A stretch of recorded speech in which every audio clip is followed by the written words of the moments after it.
Welcome to Sangeetha சமையல். இன்னைக்கு நம்ம மாந்துளிர் துவையல் எப்படி அரைக்கிறதுன்னு பார்க்கலாம். மாங்காய் இலை துளிர் இலையாக எடுத்துருக்கோம்.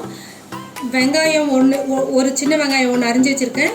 ஒரு பத்தை தேங்காய் அரிஞ்சு வச்சுருக்கேன். காஞ்ச மிளகா 2, பச்சை மிளகா 1, புளி கொஞ்சமாக எடுத்துருக்கோம். ஏன்னா மாந்துளிரே கொஞ்சம் புளிப்பு இருக்குன்றதுனால புளி கொஞ்சமாக எடுத்துருக்கோம். தக்காளி 1, மீடியம் சைஸ் தக்காளி 1 அரிஞ்சு வச்சுருக்கோம்.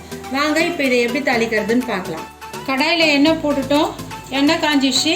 அதில் காஞ்ச மிளகாவை போட்டுடலாம்.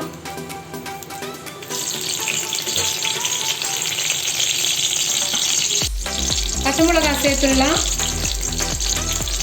புளி சேர்த்துடலாம்.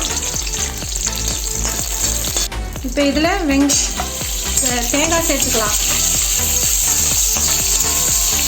இது ஒரு வதக்கிட்டு அதில் வெங்காயம் சேர்த்துடலாம்.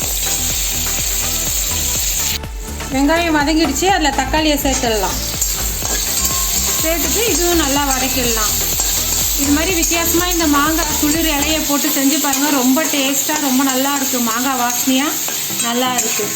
புதுவிதமான துவையல் ரெடி ஆகிடும். எல்லாருக்கும் ரொம்ப பிடிக்கும் இந்த துவையல். இப்போ இது எல்லாம் நல்லா வதங்கிடுச்சு. இது ஃபுல்லாக தக்காளியெல்லாம் நல்லா வதங்கிடணும். வதங்கின அப்புறமா இந்த மாந்துளிர் இலையை கட் பண்ணி சேர்த்துடலாம். இது கட் பண்ணி போட்ட அப்புறமா நம்ம ரொம்ப நேரம் அடுப்பில் வைக்கக்கூடாது. ஒரு கலரிட்டு நிறுத்திடலாம். அப்போ தான் இலை வாசனையாக ரொம்ப நல்லா இருக்கும்.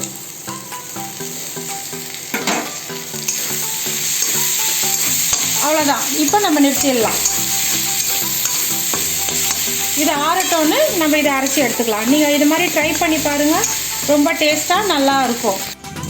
இப்போ நம்ம இதில் உப்பு சேர்த்து அரைச்சிடலாம்.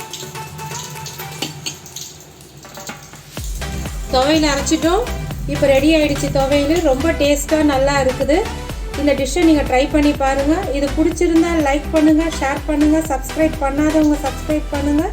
அடுத்த வீடியோவில் உங்களை சந்திக்கும் வரை உங்களிடமிருந்து விடைபெறுவது சங்கீதா.